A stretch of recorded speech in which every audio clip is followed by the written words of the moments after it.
Cerita diawali dengan memperlihatkan 4 pria yang sedang bermain kartu dengan taruhan berupa senjata-senjata langka milik mereka, yang mana diantaranya ada William si ahli strategi, Poch si ahli transportasi, Kogar si ahli persenjataan, dan yang terakhir Jensen si ahli teknologi dan komunikasi. Yang tak lama kemudian datang orang kelima bernama Kolonel Clay sebagai pemimpin operasional. Kelima pria ini merupakan pasukan khusus Amerika yang disewa oleh sosok misterius dari CIA bernama Max, yang diperintah untuk menjalankan misi ke Bolivia guna menandai lokasi penyelundupan narkoba dan senjata yang diduga terkait kelompok teroris. Setibanya di lokasi, mereka segera mengidentifikasi target dan menandainya untuk dihancurkan melalui serangan udara yang dijadwalkan dalam waktu 8 menit. Namun, situasi berubah ketika mereka menyadari bahwa di tempat tersebut terdapat anak-anak yang dijadikan budak, sehingga Clay meminta agar serangan itu dibatalkan, tetapi permintaan itu malah diabaikan, sehingga mereka terpaksa menerobos markas musuh demi menyelamatkan anak-anak tersebut.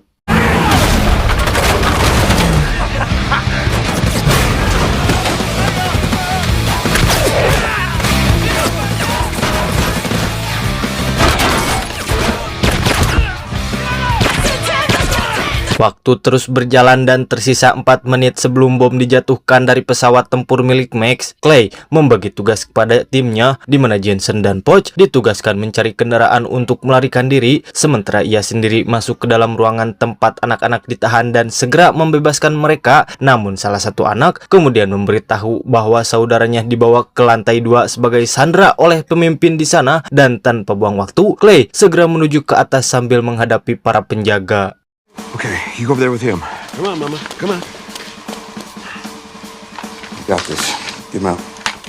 Tak lama kemudian, Clay menemukan targetnya dan berhadapan langsung dengan pemimpin kelompok tersebut, seorang pria bernama Padil, tidak pakai jadi. Setelah sempat terjadi perdebatan dan negosiasi, Padil pun akhirnya menyerah tanpa adanya perlawanan. Namun sebelum Clay pergi, Padil memperingatkan bahwa Max berencana menghabisi mereka semua, sehingga Clay yang mendengar hal itu mulai curiga dan langsung menembaknya, kemudian membawa anak tersebut untuk diamankan. He'll kill you too, you know. Dengan waktu yang tersisa kurang dari 20 detik, mereka berhasil mengumpulkan semua anak dan memasukkannya ke dalam kendaraan yang telah disiapkan Jensen. Mobil itu melaju dengan kecepatan tinggi untuk keluar dari area berbahaya, tetapi tiba-tiba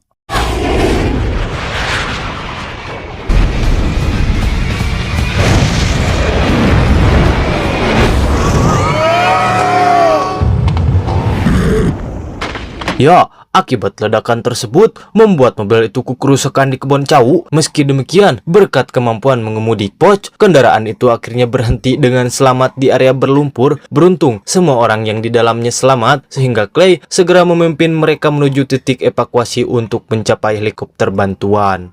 My favorite part was when we were completely on fire. But the shootout, Namun setibanya di sana, mereka mendapati hanya ada satu helikopter yang tersedia. Sang pilot pun memberitahunya kalau ruangannya tidak cukup untuk menampung semua orang. Maka dari itu, tanpa ragu Clay memutuskan agar anak-anak diselamatkan terlebih dahulu. Namun saat helikopter itu lepas landas, tiba-tiba sebuah jet tempur muncul dan menembaknya hingga hancur tak bersisa. Cobra 1, kill bandit.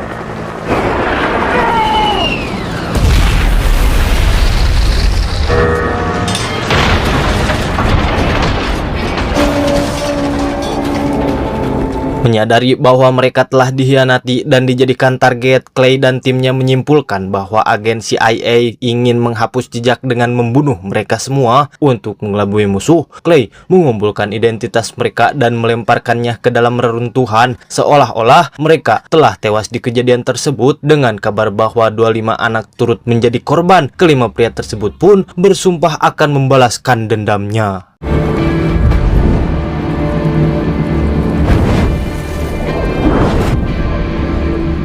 Singkat cerita, 4 bulan kemudian mereka masih berada di Bolivia dan harus berusaha mencari uang untuk bisa kembali ke Amerika, di mana Clay dan William mencari uang melalui taruhan sabung ayam Kogar yang bekerja di pabrik boneka, sedangkan Poch menjadi montir di sebuah bengkel ternama di kota itu. Setelah mengalami kekalahan dalam taruhan itu, Clay mengungkapkan niatnya untuk mencari tahu identitas Max yang sebenarnya, karena selama ini mereka hanya menerima perintah tanpa pernah bertemu langsung dengannya. Namun William meragukan rencananya tersebut, mengingat mereka kini bukan lagi tentara dan tidak mungkin mampu melawan seluruh kekuatan agen CIA. Hey, just look around you. I mean, do you think we're in a position to actually take on some CIA super spook? Bro. No, it's a hell of a plan. You know. Dalam keadaan frustasi, Clay terlihat mengunjungi salah satu bar dan memesan minuman. Namun tak lama kemudian ia didatangi seorang wanita bernama Aisyah, penduduk lokal yang terpikat oleh karisma sang kolonel. Dengan sikap menggodanya, Aisyah mencoba menarik perhatian darinya hingga akhirnya Clay mengajaknya ke sebuah hotel untuk melakukan gerakan tambahan. Namun pertemuan itu ternyata bukan sekedar kebetulan biasa.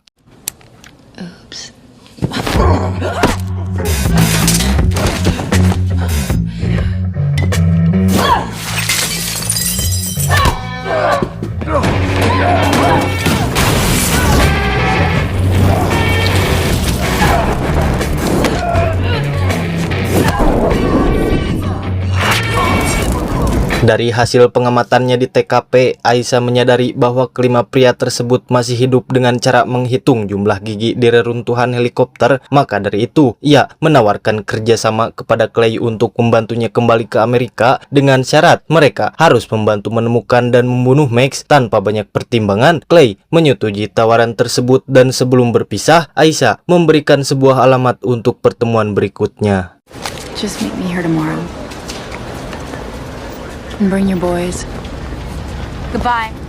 Keesokan harinya, mereka berlima berkumpul di sebuah pemakaman dan ketika Jensen melacak identitas Aisyah, ia menemukan informasi bahwa Max akan berada di Miami dalam waktu 97 jam ke depan. Max akan menggunakan kendaraan lapis baja dengan pengawalan ketat, namun Aisyah yang memiliki akses untuk membawa mereka ke Amerika bersedia membiayai seluruh misi dengan satu syarat: Max harus berhasil ditangkap, yang pada akhirnya mereka semua menyepakati rencana tersebut dan bersiap menjalankan aksi balas dendamnya.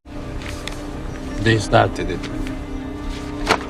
Di sisi lain, kita akan diperlihatkan terlebih dahulu dengan sosok bernama Max, seorang pembisnis licik yang tidak segan melakukan apapun demi keuntungannya. Ditemani tangan kanannya bernama Wade, ia berada di Dubai untuk menyaksikan uji coba senjata pemusnah massal bernama Senukes yang mampu menghancurkan sebuah pulau kecil. Max berniat membeli senjata tersebut untuk dijual kembali dengan harga yang tinggi. Kekejamannya terlihat jelas ketika ia dengan mudah menghabisi nyawa seseorang hanya karena payung yang dibawa si Mbak terkena angin saja.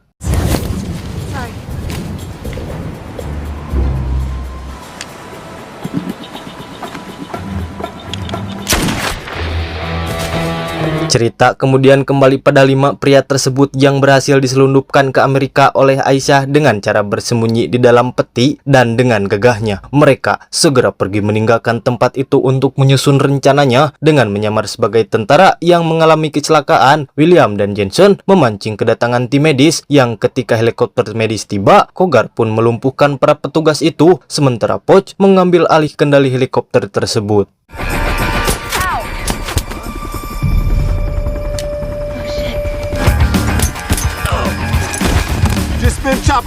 Di markas baru mereka, saat persiapan sedang berlangsung, William yang masih meragukan Aisyah mempertanyakan tujuan yang sebenarnya. Aisyah menjelaskan bahwa ia ingin menghentikan Max yang berencana membeli senjata berbahaya. Penjelasan itu akhirnya meyakinkan mereka semua untuk melanjutkan kerjasama.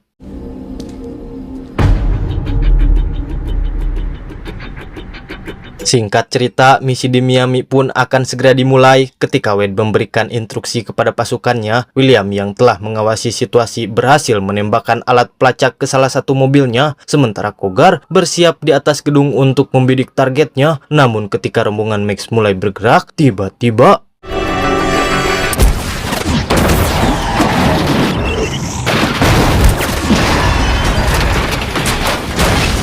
Karena situasi menjadi semakin kacau, jalanan pun diblokir dan pasukan musuh segera melindungi kendaraan utama tempat Max berada. Untuk mempercepat operasi, Clay meluncurkan gas guna mengacaukan pertahanan lawan. Namun Wade menyadari kehadiran mereka setelah melihat wajah Poch yang menandakan bahwa tim Clay masih hidup. Meski demikian, rencananya tetap berjalan, di mana Jensen mengunci pintu kendaraan target, memungkinkan Poch mengangkat mobil tersebut menggunakan helikopter dan membawanya pergi dari lokasi.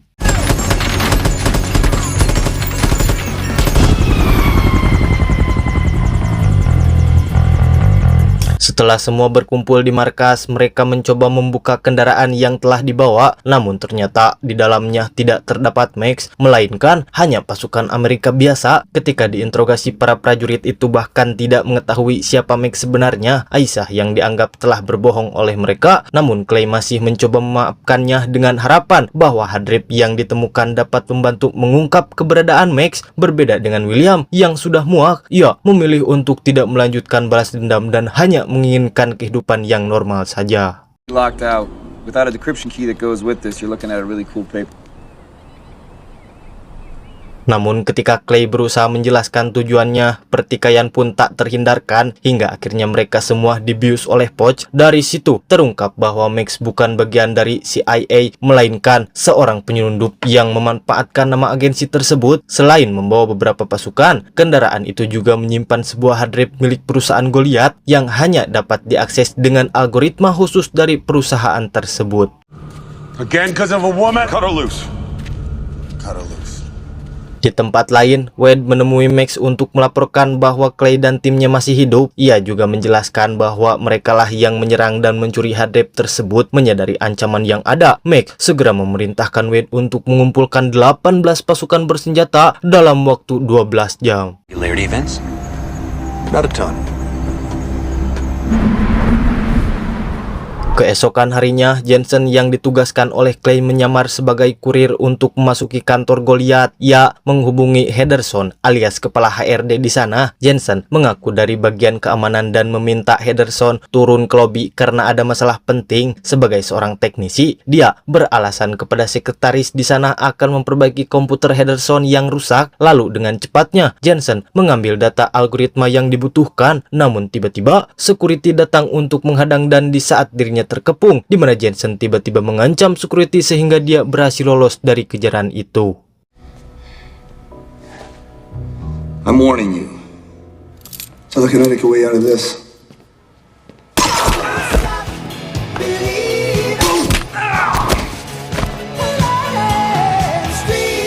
Thank you, Cougar.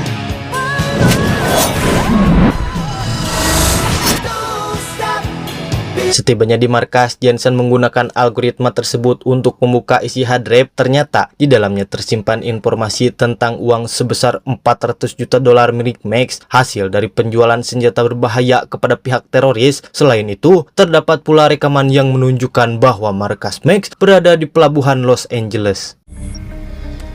Port of Los Angeles. Tanpa membuang waktu, mereka segera menuju lokasi tersebut dan menyusun rencana untuk menyusup ke dalam markasnya. Saat Jensen meretas sistem keamanan, terungkap fakta bahwa Padil memiliki keterkaitan dengan seseorang yang selama ini mengikuti mereka, dan ternyata Aisyah adalah anak dari Padil yang berniat membalas dendam atas kematian ayahnya. Lantas, mereka berempat pun segera mendatangi Clay untuk memberitahukan apa yang sudah mereka temukan. Got it. The deal's $4 million. It didn't disappear. It just went into a private account. Di sisi lain, Aisyah mulai mempertanyakan kembali tentang kejadian di Bolivia. Menyadari hal itu, kecurigaan Clay semakin kuat bahwa Aisyah memang memiliki hubungan dengan Padil. Ketegangan pun memuncak ketika keempat rekannya datang dan baku tembak pun tak bisa dihindari lagi. Well, what if it was pointed at your dick?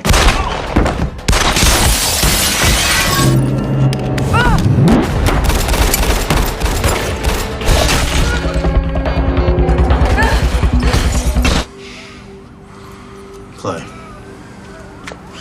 We gotta go now. Setelah pertempuran mereda, mereka melanjutkan rencana dan menyusup ke dalam pelabuhan untuk menghabisi Max. Namun ketika bahan peledak berhasil dipasang, William meminta kepada Clay agar bisa melihat peti kemas yang berisikan tumpukan uang. Dalam kesempatan itu, William memanfaatkan kelengahan Clay dengan memukul kepalanya karena dirinya kini telah berkhianat hingga membuat perakawanannya harus tertangkap. Namun tak lama kemudian, Aisyah datang dengan membawa sebuah rudal yang diluncurkan untuk membebaskan teman-temannya.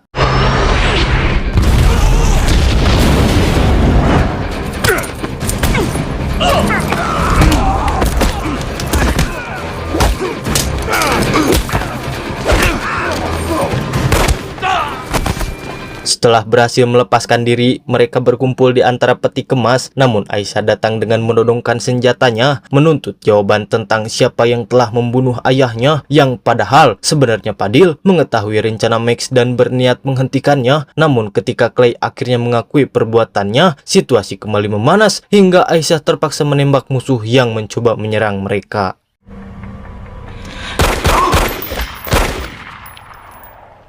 Dengan cepat mereka pun segera bergerak menggunakan kendaraan menuju sebuah dermaga yang diduga menjadi lokasi pengaktifan Senukes, senjata yang direncanakan untuk menciptakan teror global demi ambisi kekuasaan. Yang setibanya di sana, Clay langsung mengejar William yang berusaha melarikan diri sambil membawa uang ke dalam pesawat, sementara yang lain terlibat pertempuran sengit melawan anak buah Max.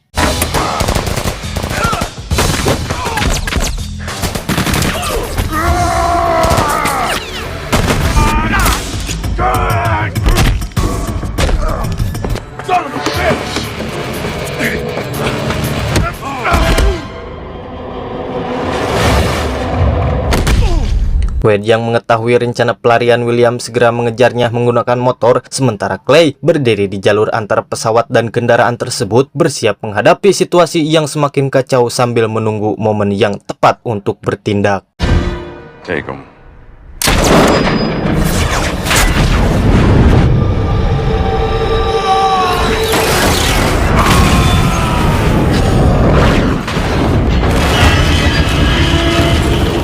Ketika bahan peledak mulai diaktifkan dan keadaan semakin tidak terkendali, Max berusaha melarikan diri dari tempat itu. Namun Clay dengan sigap mengejarnya hingga pesawat yang digunakan Max kehilangan kendali akibat tembakan yang diarahkan kepadanya. Dalam situasi genting, Max mengancam akan menekan detonator, tetapi Clay dengan cepat menembak bahunya hingga alat pemicu itu terlepas dan jatuh ke laut.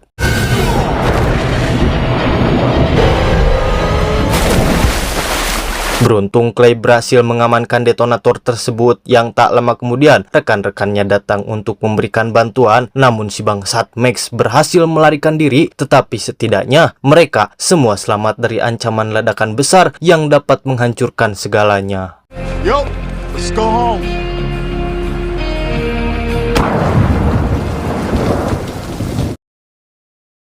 Tamat, saya Ge pamit undur diri, see you next video dan sampai jumpa.